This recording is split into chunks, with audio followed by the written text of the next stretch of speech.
May mga hiwaga na hindi kayang ipaliwanag at nananatili na lamang tanong sa ating isipan. Habang naghihintay ka ng kasagutan, makinig ka muna sa mga maiksing kwento ni Kuya Bert.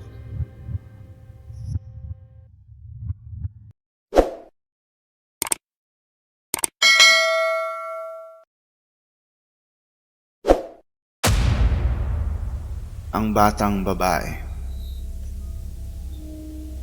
Ang kwentong ito ay base sa tunay na karanasan ko at ng anak kong si Chloe. Sa aming tahanan dito sa Tarikan. Nasa murang edad pa lamang noon si Chloe, na bunso pa lang namin noon.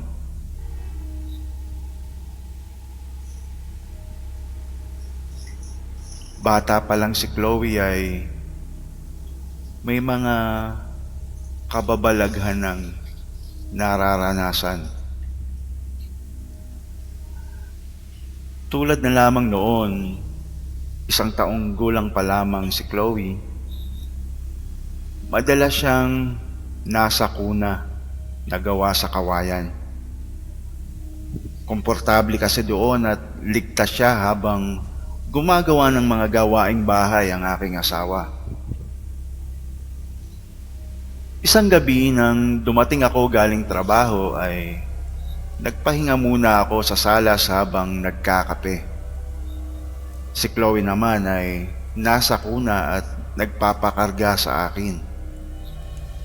Humihikbi siya habang ako ay inaabot.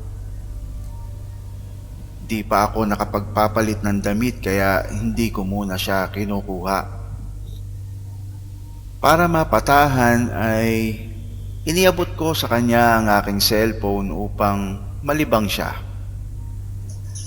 At tumigil nga siya sa pagiyak at abala sa panonood sa aking cellphone. Sinamantala ko ang oras na abala siya upang ako ay makapaglinis ng katawan at makapagpalit ng damit. Ngunit habang ako ay nasa kwarto at ang asawa ko ay nasa kusina upang ihanda ang aming hapunan ay napansin ko na humahagikgik ng tawa si Chloe sa kanyang kunan. Inisip ko na baka nilalaro ng aking asawa o ng kanyang mga kapatid si Chloe kaya di ko yun pinansin. Pagkatapos kong magbihis ay nilapitan ko na siya upang kargahin.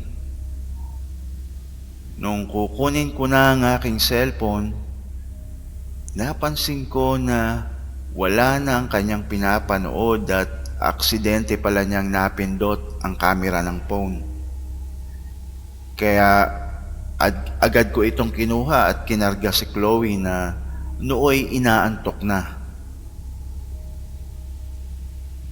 Habang pinatutulog ko si Chloe ay naisipan ko na tingnan ang aking phone upang burahin ang mga larawan na aksidenteng nakuna ni Chloe.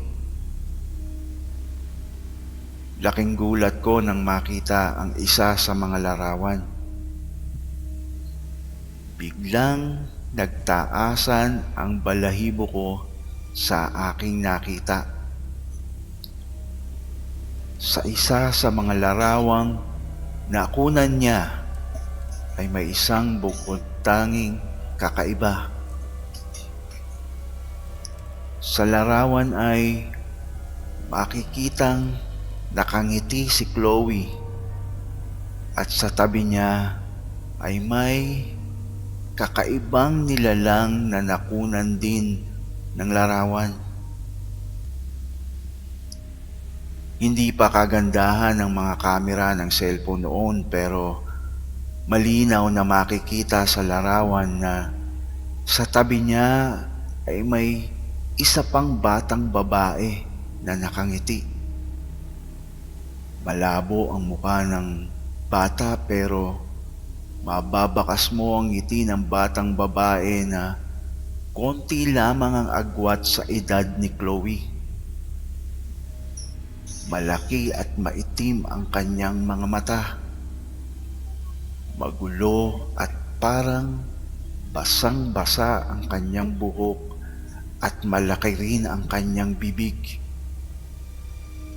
Sa takot ko ay nabitawan ko bigla ang aking cellphone, dahilan upang ito'y mahulog. Nagulat ang aking asawa sa nangyari at nagusisa. Tinampot ko ang aking cellphone at ipinakita sa aking asawa ang larawan. Natulala ang aking asawa at nagkatinginan na lamang kami. Kaya pala minsan ay parang tuwang-tuwa si Chloe mag-isa sa kanyang kuna at tila masayang naglalaro mag-isa. Wika ng aking asawa. Napagkasunduan namin na pabinyagan agad si Chloe upang mawala ang kung anumang lumalapit sa kanya. Binigyan din kami ng pangontra sa mga nilalang na di natin nakikita na galing sa aking biyenan at kapatid ng aking asawa. Ilang buwan ang lumipas at inisip naming sapat na ang binyag at pangontra na galing sa kapatid at ina ng aking asawa upang lubayan si Chloe ng kung anong nilalang na iyon. Subalit, mali pala ang aming akala.